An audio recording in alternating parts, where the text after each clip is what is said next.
If you're like me, you have seen people walking along Upper Broadway on the shoulder at all times of the day and night and in all kinds of weather, walking between the hospital and the village. And it seems like we should be able to provide a safe pathway off of the road for anybody who needs to or wants to walk or bike or scooter from the village to Adirondack Medical Center.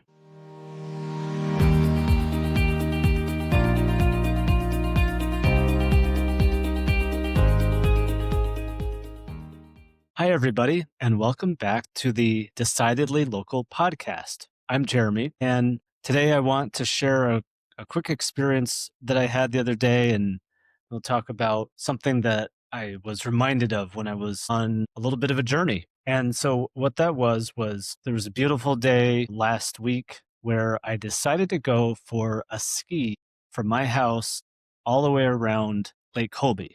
And I've done this loop, which is about 7 miles, on a fat tire bike, on a mountain bike, and running. And it's beautiful, it's fun, and it's really, I don't have to get in the car and go anywhere. And so let me just quickly kind of explain what this route is. And then I just want to focus on one part of the route to finish up this episode. So I grabbed my skis and I walked from my house on French Hill up Broadway and on Route 186 going out towards Lake Colby and the hospital, and was able to put my skis on by Upstate Auto and then continued through the Lake Colby beach. And yes, for those who are wondering, the gate for the parking lot is indeed open.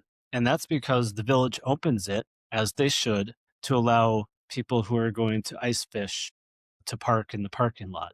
Now, I don't blame the village for this, but I think it's incredibly unfair and inconsistent that the Department of Health seems to think that there's greater risk to the village and to public safety for people wanting to use a park in the summertime near open water than people using a parking lot in the winter to walk, drive ATVs and snowmobiles, and sometimes even bigger vehicles right out onto the ice. But that's a discussion for a different day. Nonetheless, I went through the gate and through the beach and then skied across from south to north, from the beach up to the DEC boat launch, past the hospital. And then I went up along the road and then got onto the trail by the Colby camp. And that is a snowmobile connector trail that connects the Bloomingdale Bog to the Adirondack Rail Trail on the backside of Lake Colby. And I love that part of this loop. Great trail, a variety of terrain and forest types back there. Just a lot of fun. And then I came back home via the Adirondack Rail Trail and the trails behind the town of Harrodstown trails and the trails behind the high school, and then walked one block back to my house. So again, it was about 7 miles, lots of fun. Highly recommend it for anybody who might be interested any time of the year. So there's a lot of different entities that help make that loop possible, and there's a lot of different sections to it. But I just really wanted to focus on just one section, and that is approximately 900 feet from Moyer Road, right by between Upstate Auto and the beach, and the entrance to Adirondack Medical Center. And why I want to talk about that is because it is a missing link. It is a missing link between the village, which is the largest municipality in the Adirondack Park by population, largest village, and Adirondack Medical Center, which is the largest private employer in the Adirondack Park, and which generates hundreds of trips per day from patients, workers, deliveries, family members, etc. I just think this is a missed opportunity that you can't walk or bike on a path all the way to the hospital. You can get almost there, but you can't get all the way there. And I wonder why that is. I don't know, but it doesn't matter how we got to this point. I would love for us to fix it.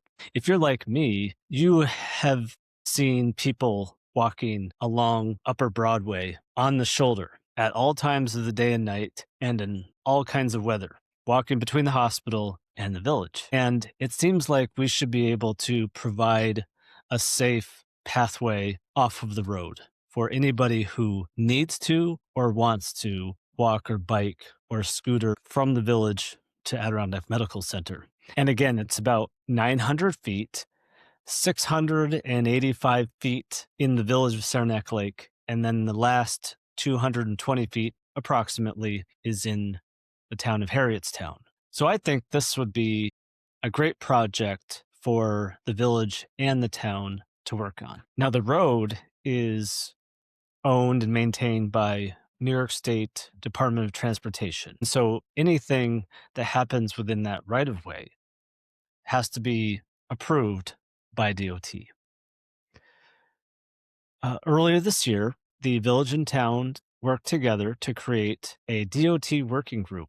And the purpose of this joint working group is to bring the town and village and DOT together to talk about shared goals and priorities and projects that are important to the town and village, but which happen on DOT right-of-ways. And this section, filling in this missing link between the beach and Adirondack Medical Center, was one of the projects that the working group identified. And I'm happy to be on the working group as a member of the town of Harrietstown board. And so we reached out to DOT and asked about adding a sidewalk or pathway along the lake and the road to the entrance of Adirondack Medical Center and having a crosswalk from one side over to the entrance of Adirondack Medical Center. And we got a really good response from DOT, and I'd actually like to read it really quick. It says, sidewalks are the responsibility of the local municipality. New York State DOT does install them in certain situations under capital projects that are rebuilding the highway, but no reconstruction projects are currently planned for this area. If the town is interested in installing them under a highway work permit, the department would be supportive of that and assist with getting the proposed infrastructure approved. If ADA compliant sidewalk facilities were constructed, we could evaluate for a marked crosswalk, which could include a study of the location and pedestrian volumes to determine if one would be allowed. We can review the crash history for this segment, but our current lighting policy would only allow the department to install highway lighting if there was a pattern of crashes occurring during dark hours that lighting could potentially address. Otherwise, lighting desired at locations that don't meet the criteria in our lighting policy may be installed by the town under a highway work permit. Okay, so that was the response for this priority project that we reached out to them about from the regional traffic engineer for DOT. Now, what I like about this, and this is an expected response, and let me explain why, and I'll tell you what I like about it. First of all, DOT is incredibly constrained in their budget. They have huge responsibilities, and maintaining what they have is a real challenge for them. And so they're not often making improvements to existing roadways that don't have some obvious impairment or problem. And so if you want to make an improvement like we're suggesting, then the local municipality can propose it and pay for its installation as long as it meets DOT standards. And that's what they're saying. Too often, what I hear is, well, it's a DOT right away and DOT won't do it. Well, that's true. DOT won't do it unless it's part of a larger reconstruction. But if you work with them and propose improvements that meet their standards and figure out a way to pay for it, they will allow you to do it. The next step for the committee is to talk more about it with both the village and town boards, because the committee does not have any authority to be making decisions on behalf of either municipality. But I really hope that we can keep working on this as a committee and with DOT, with the blessing of the town and village board, and over time work to figure out how to pay for a design and eventually construction of a pathway that would fill in this missing link between the village and the region's largest employer, and then provide a crosswalk to help make it safer and more comfortable for anyone who wants to or needs to get between those two places. So stay tuned. We will keep working on this, and someday we need to just make it happen. All right, that's it for today, and we will see you next time.